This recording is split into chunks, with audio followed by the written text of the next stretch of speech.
Bon jeudi, bienvenue à votre émission de Victoire de l'amour. J'espère que vous allez bien aujourd'hui et qu'on se prépare à vivre une très, très belle journée. Comme on le fait tous les jeudis, on rejoint quelqu'un qu'on apprécie beaucoup, beaucoup, Marcia.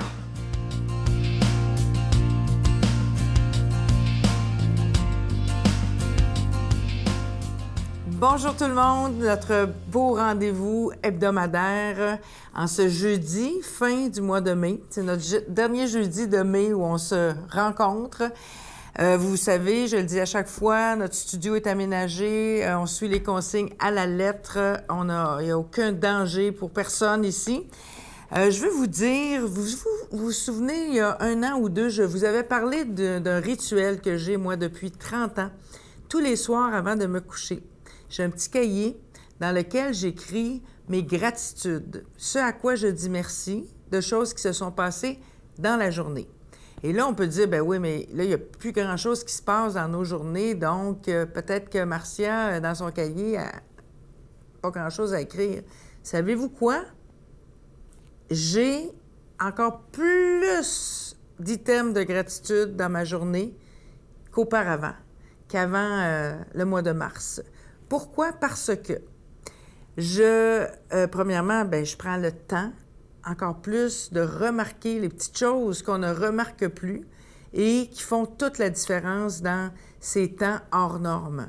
Alors, c'est bien simple, puis je vous suggère de le faire parce que ça nous permet vraiment comme de vivre notre moment présent, puis ça nous permet de reconnaître ce qui fait la différence dans être dans des journées où vraiment on est déprimé ou des journées où il y a eu un peu de soleil dans notre vie, même si on ne peut pas voir les gens lumineux, on ne peut pas les serrer dans nos bras. Vous prenez un cahier, feuille de cartable, peu importe, crayon, puis avant de vous coucher, vous repassez à rebours la journée, du matin jusqu'au soir, puis vous écrivez « merci ». Exemple, merci pour le téléphone de ma fille qui m'a téléphoné. Merci pour...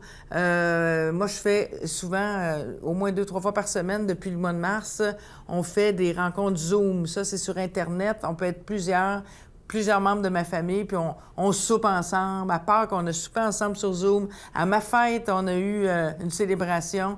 Donc, tous les soirs, je dis merci aux moyens technologiques qui permettent de vivre des rassemblements sans danger.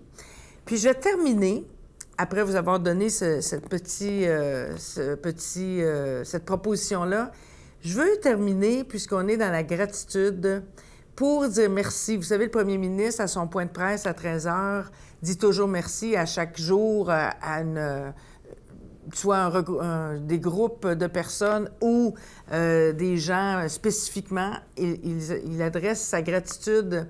Bien, moi, je trouve que ce qui est vraiment intéressant dans cette idée-là de remercier, c'est souvent, vous remarquerez, on remercie les gens qui, sans qu'il y ait une pandémie, on ne les aurait pas remarqués, puis on n'aurait pas remarqué la nécessité et l'essentiel de leur travail.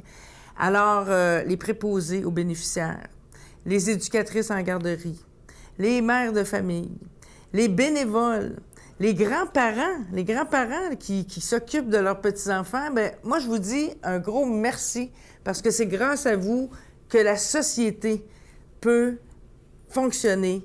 Puis, je vous dis merci d'être là, puis merci de continuer à avancer malgré des temps incertains. Notre Père qui es aux cieux, que ton nom soit sanctifié, que ton règne vienne, que ta volonté soit faite sur la terre comme au ciel. Donne-nous aujourd'hui notre pain de ce jour. Pardonne-nous nos offenses comme nous pardonnons à ceux qui nous ont offensés. Ne nous laisse pas entrer en tentation, mais délivre-nous du mal, car c'est à toi qu'appartient le règne, la puissance et la gloire pour les siècles des siècles. Amen. Je continuerai à croire, même si tout le monde perd espoir. Je continuerai à aimer, même si les autres parlent de haine. Je continuerai à construire, même si les autres détruisent. Je continuerai à parler de paix, même au milieu d'une guerre. Je dessinerai des sourires sur des visages en larmes et je tendrai les bras à ceux qui se sentent épuisés. Oui, je continuerai à croire. Je suis tellement content de vous parler de ce magnifique cadeau du mois. Vous savez qu'on dit que le mois de mai, c'est le plus beau mois, c'est le mois de Marie. Alors, nous avons choisi un magnifique chapelet. Il est en cristal, le chapelet de Marie protectrice. Il est en cristal ambré et il est déjà béni. Je vous rappelle que vous le recevrez avec un don de 25 $ et si vous en voulez deux, avec un don de 40 $. Vous recevrez également un reçu pour fin d'impôt. Je vous donne l'adresse. La Victoire de l'amour, case postale 120, succursale Boucherville à Boucherville, le J4B 5E6, je vous la redonne. La Victoire de l'amour, case postale 120, succursale Boucherville à Boucherville, le J4B 5E6. Également par téléphone, par carte de crédit, du lundi au vendredi, de 8h30 à 16h30, dans le 514-523-4433, 523-4433 ou sans frais, le 1-888-811-9291, 1-888-811-9291 et aussi sur notre site Internet, le www.lavictoiredelamour.org. Je vous rappelle, pour ceux qui font leurs dons par Internet, vous savez que c'est très rapide, sécure et très efficace, mais ne vous en faites pas au niveau de la sécurité, c'est très sécure. Je vous rappelle ce magnifique cadeau du mois, le chapelet en cristal de Marie protectrice. Ce chapelet, il est déjà béni et je pense que c'est un des plus beaux parce qu'il est vraiment, vraiment beau. Et je veux prendre le temps de vous remercier, à vous qui êtes là présentement. Merci de prier pour la Victoire de l'amour. Vous savez que ça fait déjà plus de 25 ans. Merci aussi de votre soutien financier pour ceux qui le peuvent, parce qu'on doit payer, vous le savez, pour être à la télévision. Mais je pense qu'on a besoin de plus en plus de parler d'espérance et nous demandons justement à la Vierge Marie de nous protéger de tout mal et même de ce virus.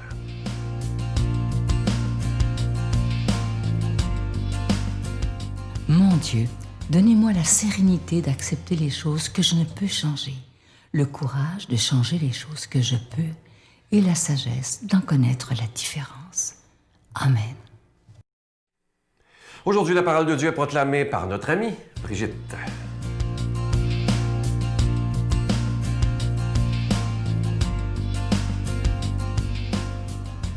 Bonjour tout le monde. Bonne nouvelle de Jésus-Christ selon Saint Jean. C'est Jésus qui parle. Je ne prie pas seulement pour ceux qui sont là, mais encore pour ceux qui, grâce à leur parole, croiront en moi. Que tous soient un, comme toi, Père, tu es en moi, et moi en toi. Qu'ils soient un en nous, eux aussi, pour que le monde croie que tu m'as envoyé. Et moi, je leur ai donné la gloire que tu m'as donnée, pour qu'ils soient un, comme nous sommes un.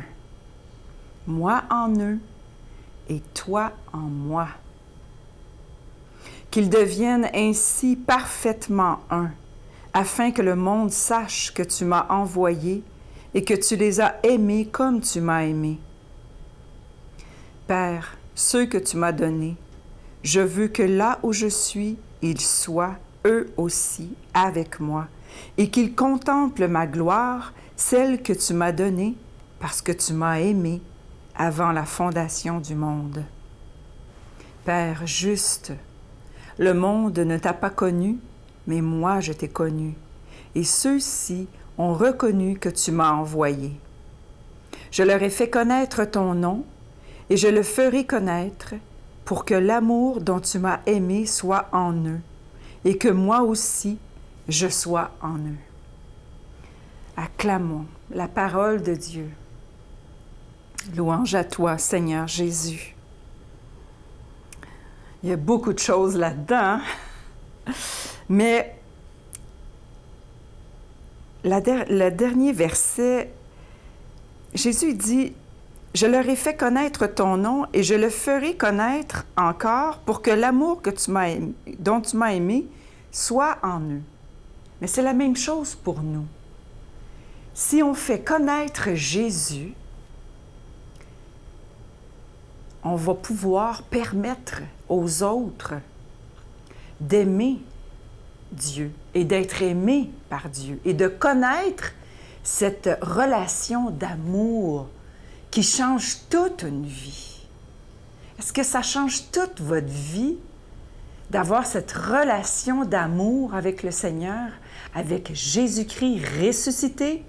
Est-ce qu'il est ressuscité? Parce que s'il est ressuscité dans votre vie, là, bien, ça change toute votre vie.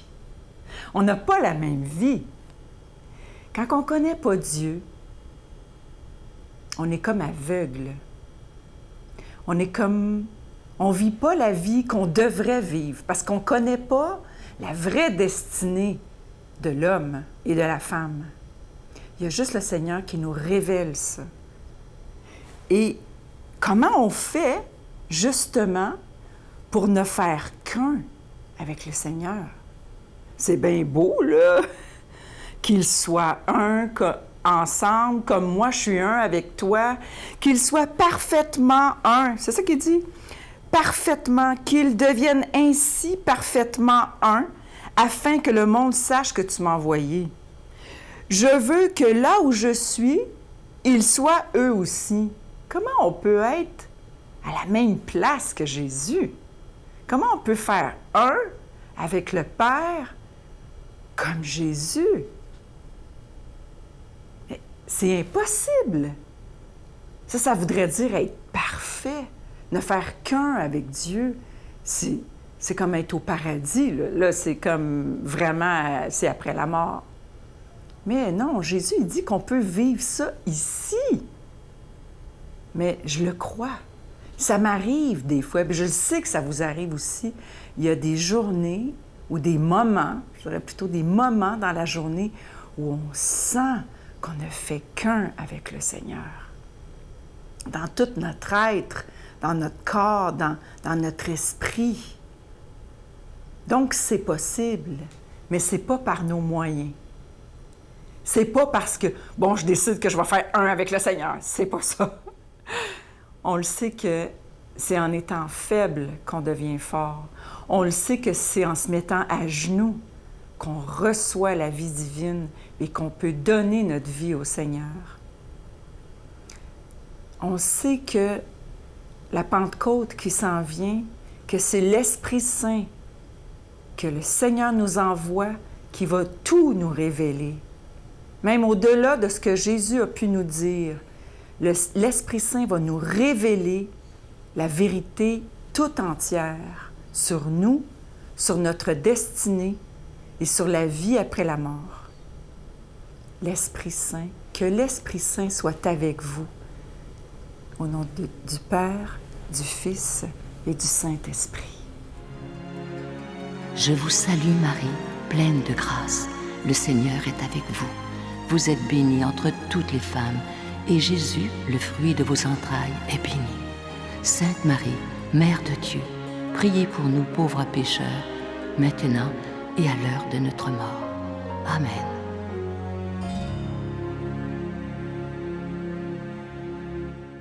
Comme vous le savez, la Victoire de l'amour, on essaie toujours du mieux qu'on peut d'agrandir l'équipe. Pour moi, c'est extrêmement important parce que vous savez que le succès de la Victoire de l'amour, c'est d'abord Jésus, évidemment, qui est le maître de l'impossible et qui fait que ça tient depuis 25 ans. Mais c'est aussi le fait que la Victoire de l'amour ne tient pas sur une personne. C'est une équipe. Et c'est ça, la force de la Victoire de l'amour. Et il y a quelqu'un qui se joint à l'équipe et j'en suis tellement content. On l'a vu le dimanche 17 mai, lorsqu'on a eu ce beau moment avec le Saint-Sacrement. Alors, l'abbé Charles Vallière viendra maintenant faire des homélies autant le dimanche que le matin. Il a un charisme absolument extraordinaire. Alors, je lui souhaite la bienvenue dans cette belle famille de la Victoire de l'amour. Je vous souhaite une belle journée. À demain. Bye. Mais ce qui compte de découvrir, c'est pas seulement qu'il existe, mais c'est qu'il est proche, quoi. Ouais. C'est que c'est pas un concept et tout. Voilà, c'est une personne. C'est de l'amour, c'est l'amour, quoi.